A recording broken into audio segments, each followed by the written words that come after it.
கிறிஸ்துவுக்குள் அன்பான தேவனுடைய பிள்ளைகளே, இயேசுவின் நாமத்தில் உங்களை அன்போடு கூட வாழ்த்துகிறேன், வரவேற்கிறேன். நம்முடைய ஆண்டவரை நாம் சேர்ந்து துதிக்கலாமா?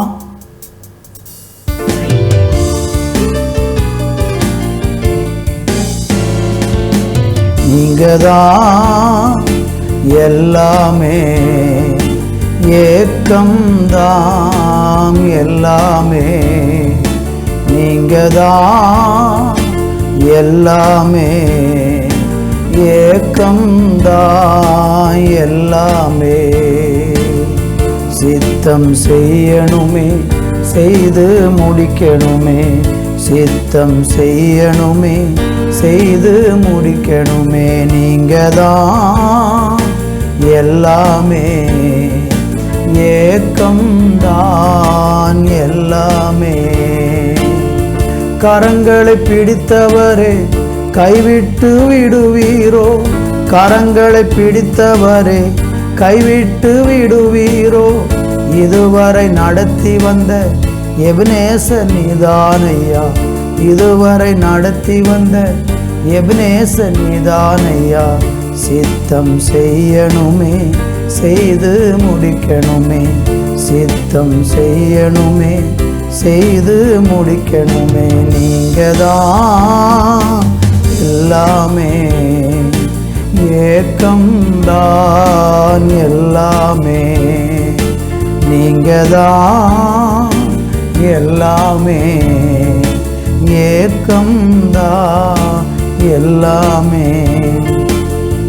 நீரே புகலிடம் எனது மறைவிடம், நீரே புகலிடம் எனது மறைவிடம்.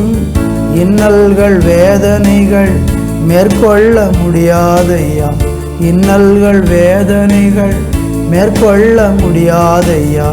சித்தம் செய்யணுமே, செய்து முடிக்கணுமே, சித்தம் செய்யணுமே, செய்து முடிக்கணுமே. நீங்கதான் எல்லாமே, ஏக்கம்தான் எல்லாமே, நீங்கதான் எல்லாமே, ஏக்கம்தான் எல்லாமே. ஆண்டவரே, நீங்க தான்ப்பா எல்லாமா இருக்கிறீங்க. எங்க வாழ்க்கையில சகலமும் உண்டாக்கினவர் நீர், சகலற்றி ஆளுகிறவர் நீர், சகலவற்றையும் படைத்தவர் நீர், சகல சிருஷ்டிக்கும் மேலான தெய்வம் நீர். உம்மை நாங்கள் உயர்த்தி மகிமைப்படுத்துகிறோம். உம்முடைய மேலான கிருபையை தந்து நீர் எங்களை தாங்கி நடத்தும். எங்கள் எல்லாரும் உடைய கரங்களிலே தாழ்த்துகிறோம், இயேசுவின் நாமத்தில் பிதாவே, ஆமேன், ஆமேன். அன்பு தேவப்பிள்ளைகளே, இந்த நாளில் நாம் தியானிப்பதற்காக ஏசாயா தீர்க்கதரிசன புஸ்தகம் 54ஆம் அதிகாரம் அதனுடைய 17வது வசனத்தை நான் இப்பொழுது வாசிக்கிறேன். உனக்கு விரோதமாய் உருவாக்கப்படும் எந்த ஆயுதமும் வாய்க்காதே போம், உனக்கு விரோதமாய் நியாயத்தில் எழும்பும் எந்த நாவையும் நீ குற்றப்படுத்துவாய். இது கர்த்தருடைய ஊழியக்காரரின் சுதந்திரமும் என்னால் உண்டான அவர்களுடைய நீதியுமாய் இருக்கிறதென்று கர்த்தர் சொல்லுகிறார். வாசித்து கேட்ட இந்த வேத வசனத்திலே கர்த்தர் சொல்லுகிற காரியம் என்ன? உனக்கு விரோதமாக உருவாக்கப்படும் எந்த ஆயுதமும் வாய்க்காதே போகும் என்று ஆண்டவர் சொல்கிறார். வேதம் சொல்லுகிறது, பட்டய கருக்கை போல குத்தக்கூடிய நாவுகளும் உண்டு என்று சொல்லப்பட்டிருக்கிறது. சில மனிதர்களுடைய பொல்லாத வார்த்தைகள் நீங்கள் அறியாமலே உங்களுக்கு விரோதமாக பின்னால் இருந்து கொண்டு தேவையில்லாத காரியங்களை உங்களுக்கு விரோதமாக தூஷணமாக பேசுவார்கள்.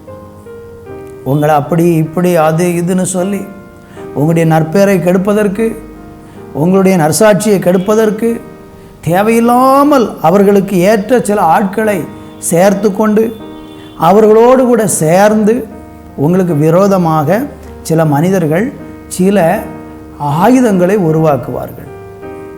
அப்படி உங்களுக்கு விரோதமாக யாராவது பேசினா, உண்மையாகவே நீங்கள் ஆண்டவருடைய பிள்ளையாக இருந்து தேவனை சேவித்து கொண்டு தேவனுக்கு ஊழியம் செய்கிறீங்க அது விசுவாசியாக இருந்து கொண்டு ஊழியம் செய்கிறீங்க, அல்லது ஊழியக்காரராக இருந்து நீங்கள் ஊழியம் செய்கிறீங்கன்னா ஆண்டவர் சொல்கிறாரு, அப்படிப்பட்ட தேவ பிள்ளைகளுக்கு விரோதமாக கூட இருந்து கொண்டே, பின்னால் இருந்து கொண்டே உங்களுக்கு விரோதமாக நாவை ஒரு ஆயுதமாக்கி உங்களை ஏதாகிலும் விதத்தில் காயப்படுத்தி உங்களை மனமடிவாக்கி போடணும்னு யாராவது நினச்சி உங்களுக்கு விரோதமாக எழும்பி பேசுனாங்கன்னா கர்த்தர் சொல்கிறாரு, அவங்க உருவாக்கப்படுகிற ஆயுதம் வாய்க்காது.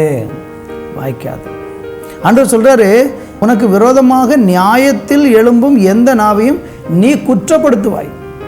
ஆண்டவர் அவங்கள உங்கள் கையில் ஒப்பு கொடுப்பார். அவங்க பயங்கரமான கண்ணியில் அகப்பட்டு பயங்கர சிக்கலில் மாட்டி கடைசியில் நீங்கள் அவங்கள குற்றப்படுத்துகிற விதத்தில் தேவன் அவர்களை கொண்டு போவார். வார்த்தை கேட்கிற நீங்கள் யாராகிலும் யாருக்கு விரோதமாகிலும் மறைந்திருந்து தீமையான காரியங்களை பேசாதீங்க, தூஷணமான வார்த்தைகளை பேசாதீங்க. அப்படி நீங்கள் பேசுவீங்கன்னா அந்த ஆயுதம் அவர்களுக்கு வாய்க்காது, அது உங்களுக்கு வாய்க்கும். நல்லா கவனிக்கணும். வேத புஸ்தகத்தில் நீங்கள் படித்து பாருங்கள், ஆண்டவருடைய பிள்ளைகளுக்கு விரோதமாக எழும்பப்பட்ட ஆயுதங்கள் எல்லாம் அவங்களுக்கு தான் விரோதமாக மாறி இருக்கிறது. தானியேலை கொண்டு போய் மறைமுகமாக அவனுக்கு விரோதமாக பேசி அவன்கிட்ட குறை கண்டுபிடிக்கணும்னு தேடி திரிந்து அவன் ஜெபம் பண்ணினான் என்கிற ஒரு குறையை அவன் மேலே சாட்டி அவனை சிங்கக்கவியில் கொண்டு போய் போனாங்க. போட்டு விட்டுட்டாங்க. அந்த ஆயுதத்தை உருவாக்கி சிங்கக்கவியில் போட்டாங்க. ஆனால் நடந்தது என்ன? சிங்கம் தானியேலை ஒன்றுமே செய்யலை. ஆனால் யார் சிங்கக்கவியில் போட்டாங்களோ, போடுவதற்கு காரணமாக இருந்தாங்களோ, அவர்களை தானியேலை வெளியே கொண்டு வர சொல்லிட்டு அவர்கள் அந்த கவியிலே ராஜா போட சொல்லிட்டார். அவங்க உருவாக்கின ஆயுதம் அவங்களே இல்லாமல் ஆக்கிட்டு. இன்னும் நீங்கள் வேதத்தில் படித்து பார்த்தீங்கன்னா, தேவ ஜனத்துக்கு விரோதமாக எஸ்தரின் புஸ்தகத்தில் ஒரு மனுஷன் எழும்புகிறான். அவன் எழும்பி தேவனுடைய பிள்ளைகளை இல்லாமல் ஆக்கி போடணும்னு சொல்லி தீமையான திட்டங்களை உருவாக்கி முழு யூத ஜனத்தையும் அழிக்க வேண்டும் என்று சொல்லி ஆமான் என்கிற ஒரு மனுஷன், ஆமேன், அன்றைக்கு யூதர்களுக்கு மிக முக்கியமாக இருந்த மொர்தெக்காய் என்கிற ஒரு தேவ பிள்ளைக்கு விரோதமாக தீமையானதை பேசி அவனை தந்திரமாக ஏதாவது வழியில் அழித்து கொல்லலாம்னு சொல்லி ஒரு அழுமரத்தை உண்டாக்கினான். அவனை எப்படியாக இல்லை தூக்கி போட்டுறணும்னு. கடைசியில் நடந்தது என்ன? அதே மரத்தில் அவன் தான் மரித்து போனான். மொர்தெக்காய் அதில் மரிக்கலை. நம்ம தேவனுக்குடைய பிள்ளைகளுக்கு விரோதமாக உருவாக்கப்படுகிற ஆயுதம் அவங்களுக்கு எதிராக மாறும். இன்றைக்கு நம்ம பேசுகிற வார்த்தை நாளை நமக்கு திரும்பும். ஜாக்கிரதை தேவனுடைய பிள்ளைகளே, யாருக்கு விரோதமாக தீமையான வார்த்தைகளை பேசி ஆயுதங்களை உருவாக்காதீங்க. அன்றைக்கு மோசைக்கு விரோதமாக, அன்றைக்கு மோசையினுடைய கூட பிறந்த சகோதர சகோதரிகள் பேசினாங்க. தேவனுடைய ஊழியக்காரனாகிய மோசைக்கு எதிராக கூட இருந்தவங்க தான் பேசினாங்க. பாருங்கள், நிறைய நேரங்களில் நம்ம கூட இருக்கிறவங்க தான் நமக்கு விரோதமாக பேசுவாங்க. தூரமாக இருக்கவங்க பேச மாட்டாங்க. பக்கத்தில் இருந்துக்கிட்டே அருகில் இருந்து கொண்டே விரோதமாக எழும்புவாங்க. நடந்தது என்ன? மோசைக்கு விரோதமாக ஆரோனும் மிரியாமும் பேசின போது கர்த்தர் சொன்னார், ஆரோனையும் மிரியாமையும் என்னிடத்தில் வர சொல்லு, அவர்கள் மோசைக்கு விரோதமாய் பேசினதை நான் கேட்டேன் என்று கர்த்தர் சொன்னார். அவங்கள கூப்பிடு என்று சொல்லி தேவனுடைய கோபம் அவர்கள் மேல் இறங்கியது. மிரியாம் குஷ்டரோகமாய் மாறிவிட்டாள். அந்த ஆயுதம் அவங்களுக்கு எதிராக மாறியது.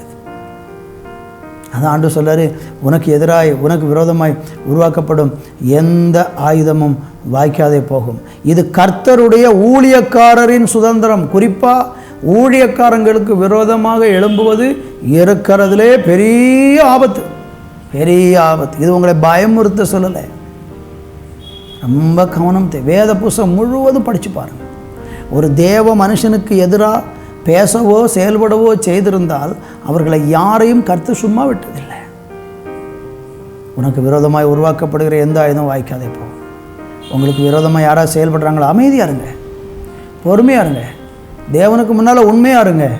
நீங்கள் உண்மையாக இருக்க அவங்களுடைய ஆயுதம் அவங்களுக்கு எதிராக மாறி அவங்களே அதில் காயப்படுவார்கள். என் அன்பு தேவ பிள்ளைகளே, நீங்கள் யாரும் அப்படிப்பட்ட தவறை செய்து உங்களை ஏன் வீணாக காயப்படுத்தி கொள்ளணும்? ஏன் தேவனுடைய கோபத்தை அனுபவிக்கணும்? வேண்டாம். தெய்வத்துக்கு பயந்து இருப்போம். சில இடத்துல குறைகள் தெரிஞ்சால் ஜெபம் மட்டும் பண்ணுங்க. அது தாண்டி எந்த எல்லைக்குள்ளேயும் போயிடாதீங்க.